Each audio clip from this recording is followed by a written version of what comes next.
Welcome to the channel. Today we're going to be reading r/EntitledParents. Entitled kid steals my Galaxy Bud and his entitled ma tries to steal the other one. I was in Tesco like 2 days ago, just minding my own business and grabbing food. And then my Galaxy Bud falls out of my ear. I reach down to pick it up, and this snotty little kid picks it up and puts it in his ear. I was like, ew, that is so unhygienic. And I told him, dude, give it back. This kid was like 7, and he has this shit-eating grin on his face and shakes his head. I reach forward to grab him, and he runs to his ma wailing. To cut this story short, I told her he had my bud and I demanded it back. She said, no, finders keepers. And I looked this lady up and down. She had tracky bottoms and Nike shoes on. You could tell she was a shave. Off story question, what the fuck is that? I then demanded again and reached for the kid. Like, these things cost me 130 pounds, and I am not losing them that easily. She swatted me away and pulled her mask down and yelled, get away from us. I was so done with this. I grabbed one of the clerks and I'm like, that kid stole my Galaxy Bud. And this woman had the audacity to say, no, she stole my son's Galaxy Buds and won't give it back. This guy is so confused, so he grabs his manager and they pull us into the back to the office. And he's like, how can you prove this earbud is yours? And this woman goes on a rant about how she just bought them 2 weeks ago and how they're her son's and I'm a thief. I just carefully grab my phone, open up the Bluetooth, and exclaim, then why are your Galaxy Buds connected to my phone? She stammers, trying to make more excuses, and this poor, tired manager says, either you give her back the earbud now, ma'am, or we're calling the police to sort this out. So in a huff, she gives it back, and I'm like, no way, your kid just put that in his dirty ear. The manager groans again, and frankly, I was sick of this too. So I wiped it down with an antibacterial cloth and left. If the buds were cheap and like 20 pounds, I would have said, fuck it, I ain't getting no COVID-19. And let the little gremlin have the other one. But no way am I wasting my money on this entitled kid and cracked up mother. I'm just glad I didn't have the police on my ass. What a ball ache that would have been. No ma'am, I am not impersonating myself. I am definitely me. So I posted a funny story from my old job in a fish and chip shop yesterday. And a few people asked for more stories. So here's one about a very angry mother who wanted to get me arrested for impersonating myself. This one takes place on a late afternoon shift, just before the dinner rush, so we had a manager and 2 servers in, including myself. An important note for this story is that I used to have my hair dyed a bright blue color for a lot of my time working at the shop, but had recently dyed it back to a natural brown as I was making uni applications, and it was generally considered high maintenance when you had to wash it every day, as the color ran out way too fast. So we're all going about our business, taking orders and getting ready for the dinner rush. This lady comes in with her kids. Now she's a regular. Not a friendly regular, but we typically see her a few times a week. I take her order and my colleague starts making her food. As I'm packing it up, she seems annoyed, so I ask if everything is okay with the order, as I am concerned I've made a mistake and would rather rectify it then and there. She signs and tells me it's fine, but she misses having her order taken by the girl with the blue hair, as she was much faster and politer than me, and asked me if she still worked there and what days she works. My service has not changed. I'm still doing my job the same way as usual. The only difference is my dyed hair. I am also the only one with unnatural colored hair, so she is definitely talking about me.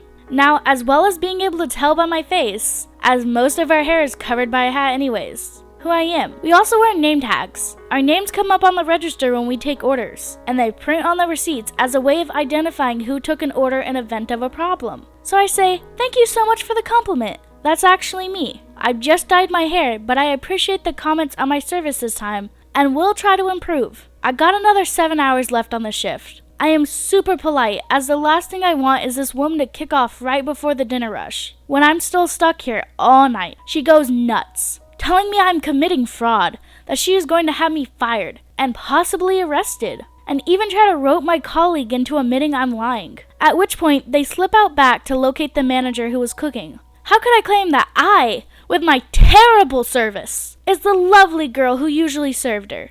Her kids are also there, trying to insist I'm clearly the same person. Well, she just kept pushing them out of the way and yelling, Mommy is handling this. I do not have the energy for this shit. I try apologizing. I even offer her a free drink for the inconvenience, just to get her out of the store. She's not having it and asks for my manager. He has been standing at the back with my coworker, literally pissing himself with laughter. at this woman for the last 2 minutes, but puts on his customer service face and comes over. She starts demanding I'm fired. He just lets her rant on for a while, then asks if she happened to have a receipt from a previous transaction with the girl she wanted to be served by. She pulls one out of her bag triumphantly, literally with the flourish, thinking she's got her way and proved me to be the scoundrel she thinks I am. It has my name at the top, clear as day. He points to my name tag and has her read out the name on the receipt and the name on the tag. She gets super flustered, but is way too far gone to admit her mistake. Starts claiming I've stolen someone else's name tag, and she'll have me arrested for identity theft. My manager at that point is totally done and tells her to get out,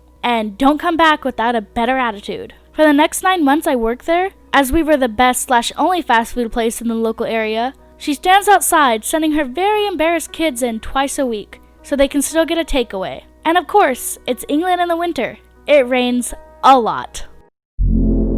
Aunt wants part of my grandfather's inheritance for her oldest son. I don't know if the story fits here, but anyways, I'm posting it. I'm sorry for the bad English, as it is not my first language. My mom's older sister, who we'll call Jay, didn't have a great relationship with her parents. There were a lot of issues that happened in our family that created this situation. Once, her husband nearly attacked my grandpa. Grandpa died a few years back, and all of his assets went to my grandmother. Grandpa didn't write a will, and a few years after that, my grandma also died. Jay and her family didn't have any contact with both my grandparents. They didn't talk to each other in their last couple of years. Jay came for the funeral, but didn't talk to my mother or other sisters. My mother has 2 younger sisters also. After a few days, the talk of inheritance came to the conversation. My grandmother did write a will, and in that will, Jay's name wasn't there. Jay went crazy, but my grandmother had told my mom and her younger sister to give Jay a reasonable portion of the inheritance. And my mom and her sisters were ready to do a 4-way equal split of the inheritance. Here starts the problem. My grandfather's land is a lot more valuable than my grandmother's. The inheritance split was equal between 4 sisters, but Jay demanded that her son should get a portion from my grandfather's land as an inheritance to him, because my grandfather told her before he died he would give a portion of his land to her oldest son because he is the first child in the family. The land my grandfather owned was on the banks of a waterfall, so it was a tourist destination and was worth a lot. Mom and her sisters disagreed to this because Grandpa didn't tell them or Grandma about this. And it wouldn't be an equal split if her son gets a portion from Grandpa's land for himself. And it wouldn't be fair to the other children. She says she is entitled to that land because Grandpa told her he would give her son a portion of the land. She filed a case in court, and now nobody can do anything with that land until the case is over. It's a civil case, so it can drag up to decades. I'll be glad if anyone can give me some legal advice too. Let your sister use your expensive stuff. So I, female 19, rarely ever get to have nice things. When I do, it's out of my own pocket most of the time. So I recently got myself some nice markers that were £6 a packet. A lot for me, seeing I usually have to buy my own food and can't get a job with the whole pandemic thing happening. I came downstairs to see my sister, 7, scribbling with them, like they were discount store bargain bin things. So I explained they were mine and I didn't like her scribbling like that, and she gave them back to me apologizing. Enter my entitled mom and stepdad, EM and ESD. What's going on here? I want to go shop. And why is that? She wants markers like mine. Just give her the markers, OP. What? But these are mine. I got them myself out of my money. These are mine. I paid for them. She's a special and careful child. She can use your markers. But I'll remember that next time. Let her have them now. I reluctantly hand over my markers and start to make my way upstairs, pretending not to care when I do. They were expensive for me, and my sister likes to mix marker colors, meaning her own are murky and gross. I'm also constantly being told I'll be kicked out if I don't do everything for my sister. So now I'm just waiting to get something I paid for back.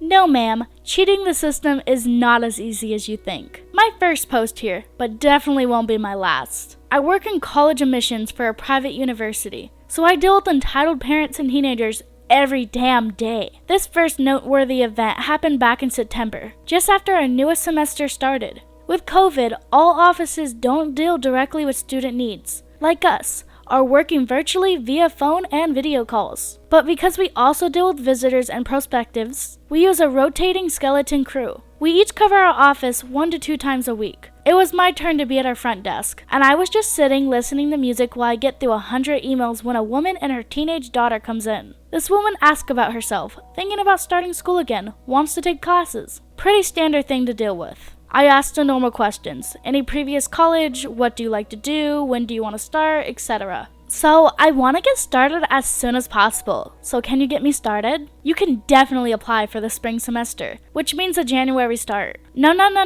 I can't do that. I need to do it now, so I was thinking on Monday. Oh, we are a few weeks into the fall semester. Unfortunately, the deadline to register for classes was last week. Why can't I just take a class now? Well, it's been 3 weeks into the semester, so we can't just have someone join a class that way. Have you even applied? I don't have to. Can't I just sign some papers and give a check and get in class? I need to do that. I am sorry, the semester has closed. We can't do anything else, but have you apply for spring? Here she got very red-faced and actually started pacing around our lobby. You know, you're not the only school in the city. You should want to have me. We will gladly take you in January, but our policies state no one can enter after the registration deadline. Who else can I talk to because you are no help? Her daughter, by the way, is just sitting in a chair looking like she wants to die. Okay, well, we have our student support dean upstairs, who I think can help with this situation. With that, she grabbed her daughter and headed out of the office and up the stairs. She didn't even wait to hear exactly where to go. Turns out that the dean and everyone in the office was gone. So I heard the next morning that the woman actually wandered the halls for a few hours, before being met by the campus police and asked to leave since it became after hours. We haven't heard about her since. I've speculated that she is in a job or a program that gives benefits to anyone who is enrolled in college, and they came asking for proof. It is pretty common. The catch is, these employers don't ask for proof until after they know all local schools have closed their registration. Just for people like this woman. She can go to any school she wants, but won't be given anything. Sir, is this your baby? This happened a few years ago when I was working as a server in a fish and chip shop in the UK. Oh hey, we read one of their stories earlier. Exciting. So it's an average Tuesday night around 10 p.m., about a half an hour before closing. Monday through Thursday nights, we typically have only 2 members of staff in after the dinner rush as we aren't too busy. It would be the manager/cook and a server. Normally myself, as I was the only full-time server and could cook and disassemble most of the equipment alone for cleaning. It was pretty normal at that time of night that the manager would be in the office, and I would also be out back washing up or prepping for the next day, and one of us would just come out when a customer came in. This meant unless I was serving a customer, the front was typically unattended. A guy comes in, so I come out and take his order. But at the time, we only cooked to order, so I say it will be 10 minutes. He says, no problem. He's just going to run to the shop across the road. I say no problem and go back to get his food thrown on the fryer, then head back out to continue cleaning. A few seconds later, my manager calls me into the office to check something. We look on the CCTV, and there's a pram in the customer area. No one around. So he sends me out front to check it, while he watches the CCTV to see who the hell has left a baby unattended and a chippy at 10 p.m. Turns out it's this guy. We're just stood there like, what the hell do we do with this random baby? He says he'll hang around out front to keep an eye on it, as anyone could walk in, and ask me to keep an eye from behind the counter. This guy was gone for like 20 minutes, leaving his baby unattended in a shop where he didn't even tell us it was there. We were minutes from closing time when he eventually saunters back in. My manager asked him to confirm it's his kid. We knew because we checked on the CCTV, and tells him the police are on their way as it's a clear safeguarding issue. And as a business and personally, we could get into huge trouble for letting someone leave their kid in such a dangerous environment. This guy explodes, calling us all sorts of names, and trying to claim that I said I would babysit when I took his order. Luckily, we have CCTV, so we could prove that I had no idea. And my manager backed me up that I wouldn't have done that. This guy just keeps raving about how we had no idea of customer service, and how could we treat him with such disrespect. The police haven't arrived yet, and the guy eventually just pushes past my manager, grabs the buggy, and makes a run for it, when he realized the trouble he's in. Somehow, the baby has slept through the whole thing. We passed the CCTV over, but I don't know if anything came out of it with the police. This happened years ago. I got all sorts of other stories from this job, but this is the one I still can't believe happened when I look back. If you haven't yet, make sure to subscribe and hit that like button, and have a great day.